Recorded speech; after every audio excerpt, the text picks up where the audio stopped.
আমার প্রিয় শিক্ষার্থীরা, রিডিং স্কিলের 31তম ক্লাসে আপনাকে স্বাগত।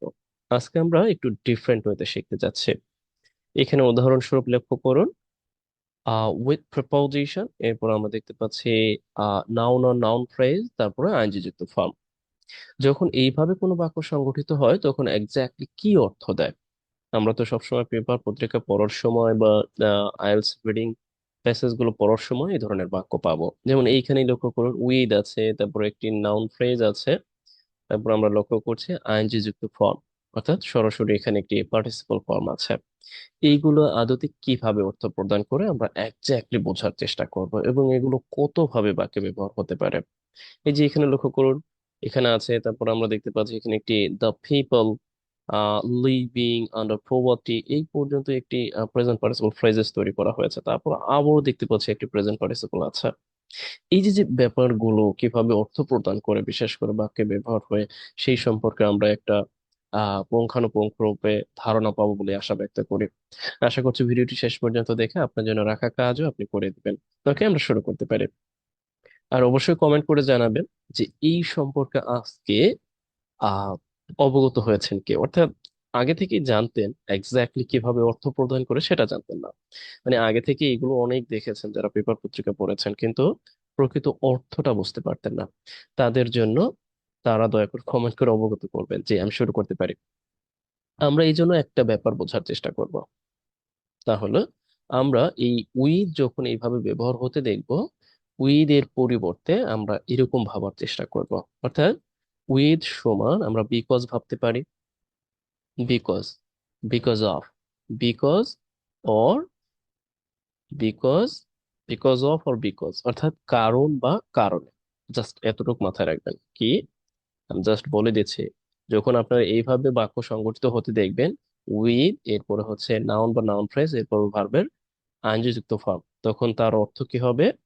বিকজ এর অর্থটা দিবে, এই উইথ এর অর্থটা দিবেন কি বিকজ, অথবা বিকজ অফ এর অর্থটা হচ্ছে কারণে, কারণে, অথবা কারণ। কিন্তু এখানে হয় কারণ নেই।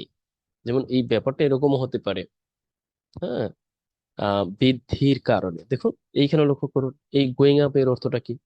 গোয়িং এর উপর অর্থটা হচ্ছে বৃদ্ধি, বৃদ্ধি পাচ্ছে, এরকম একটা সেন্স দিচ্ছে না? আর তাহলে এখানে অর্থটা কি হবে? অর্থাৎ এই যে যে খুব কোল্ড, অর্থাৎ এই যে যে তীব্র শীত বৃদ্ধির কারণে।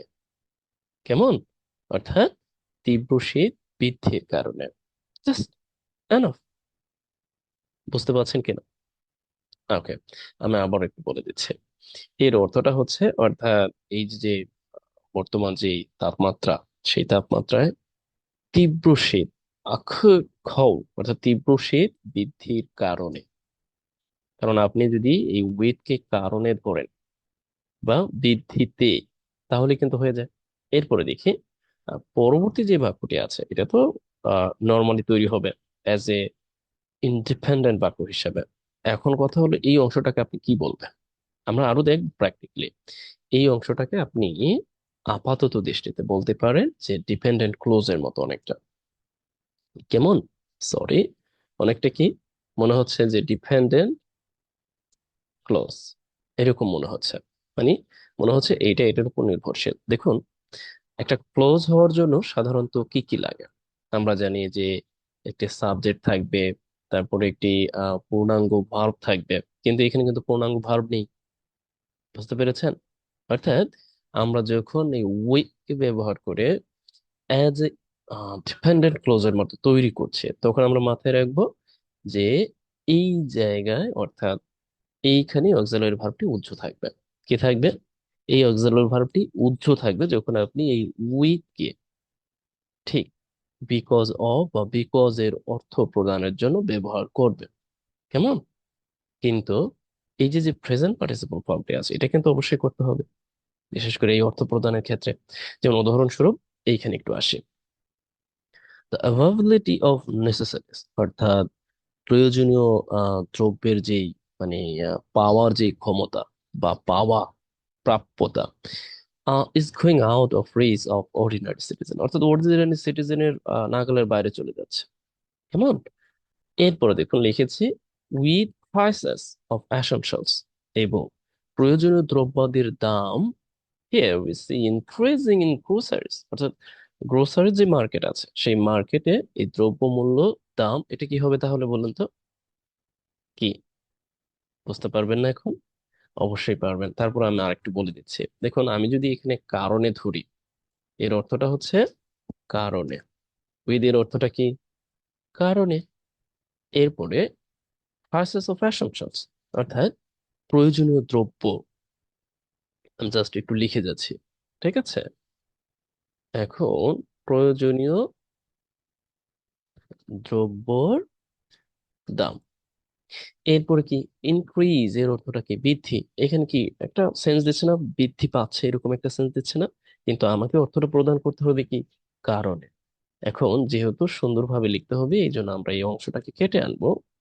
মানে এইভাবে লিখবো, অর্থাৎ প্রয়োজনীয় দ্রব্যের দাম, এরপরে কি, এইভাবে লক্ষ্য করুন, বৃদ্ধির কারণ। কেমন? এরপর আমরা লিখতে পারি এই যে গ্রোসারিজ, বিশেষ করে মুদি দোকান।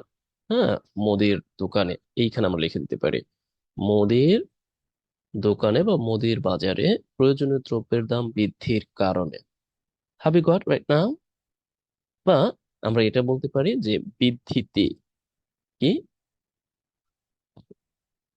বৃদ্ধিতে। অনেকের কাছে ব্যাপারটা একটু ইয়া লাগতে পারে যে আসলে কিভাবে অর্থ প্রদান করছে।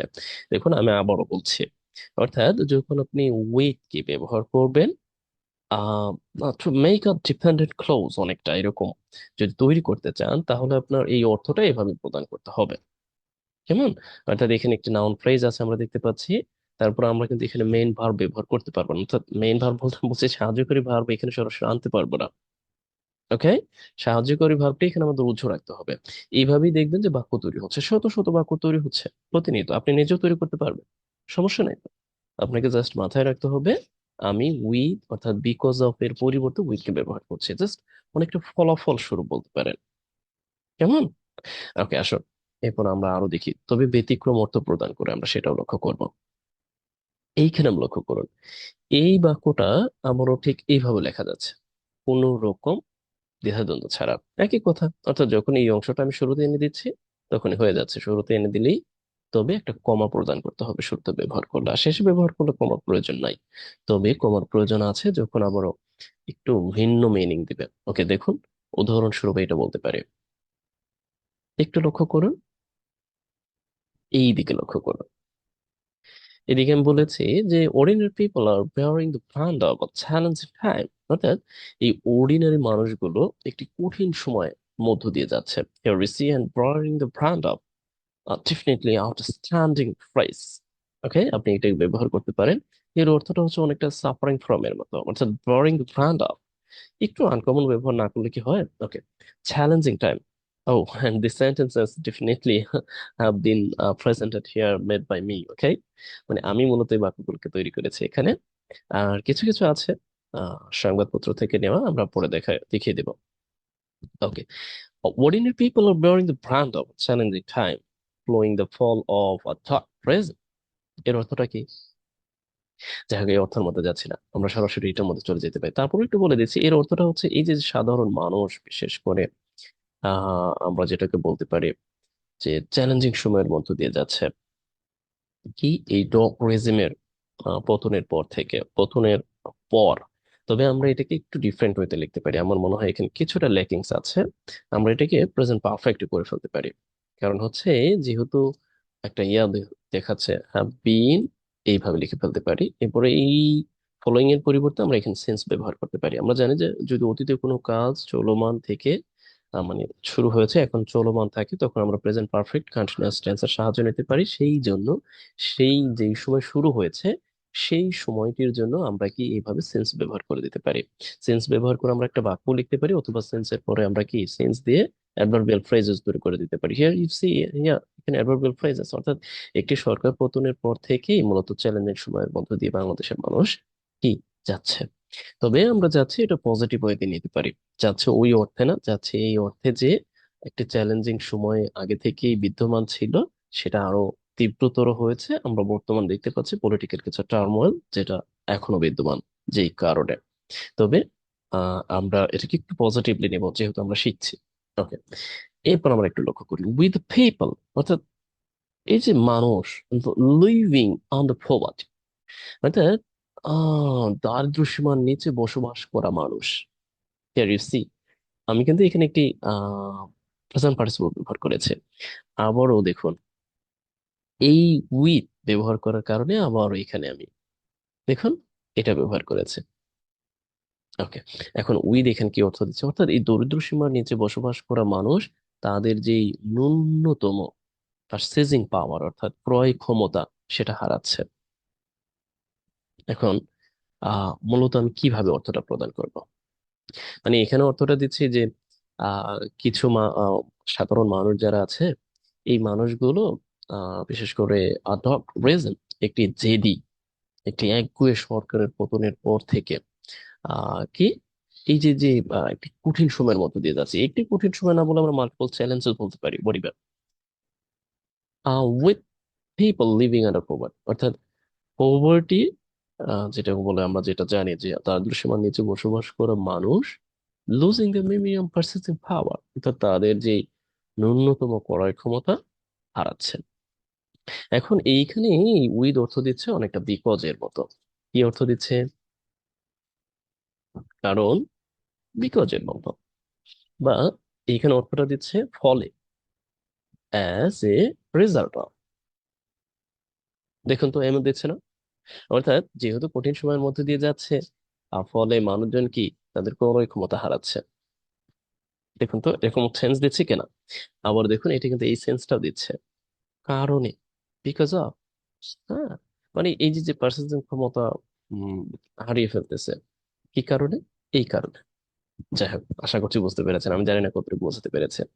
তাহলে এইটা আজকেই সংবাদপত্র থেকে নেওয়া, তাহলে এটার অর্থটা কি হতে পারে, তার মানে আমরা সরাসরি দেখবো যে at least 10 public universities no longer participating, অর্থাৎ এখানে কি উজ্জ্ব আছে, এখানে আর উজ্জ্ব আছে, তার মানে কি অংশগ্রহণ করতেছে না। বুঝতে পারছেন কি, অর্থাৎ এখানে অংশগ্রহণ করতে পারতেছে না, মানে অংশগ্রহণ করছে না কিসে, ক্লাস বেজ অ্যাডমিশন, ওই যে যে একত্রিত গুচ্ছ যেই অ্যাডমিশন টেস্ট সেখানে যাচ্ছে না। তার মানে কি, এখন যাচ্ছে না কি, উইদের অর্থটা কি দিব এখানে, উইদের অর্থটা হচ্ছে এখানে কারণে।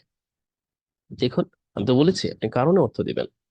দেখুন তো, অর্থাৎ এখন অর্থটা দিচ্ছে কমপক্ষে 10টি ইউনিভার্সিটি আর এই ক্লাস্টার ওয়াইজ অ্যাডমিশন টেস্টে অংশগ্রহণ করার উম, না কারণে, অর্থাৎ অংশগ্রহণ না করার কারণে, এরকম অর্থটা, কারণ এই যে নো লঙ্গার, আর না, মানে আর না, নো লঙ্গার আর না করার কারণে কি হচ্ছে, অ্যাডমিশন সিকার্স আর ফেজ ইনক্রিজ। ওকে, মানে এই সমস্যাগুলোর সম্মুখীন হতে হচ্ছে।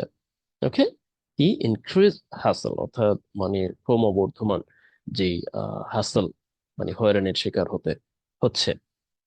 কেমন, আরো পড়তে হবে। আমার মনে হয় ইতিমধ্যে আপনারা বুঝতে পেরেছেন উইদের ব্যবহারটা কিভাবে করবেন। আমরা এরকম ভাবে প্রতিদিন এক একটা বিষয় সম্পর্কে অবগত হওয়ার চেষ্টা করব, অবশ্যই আমাকে কমেন্টে অবগত করবেন।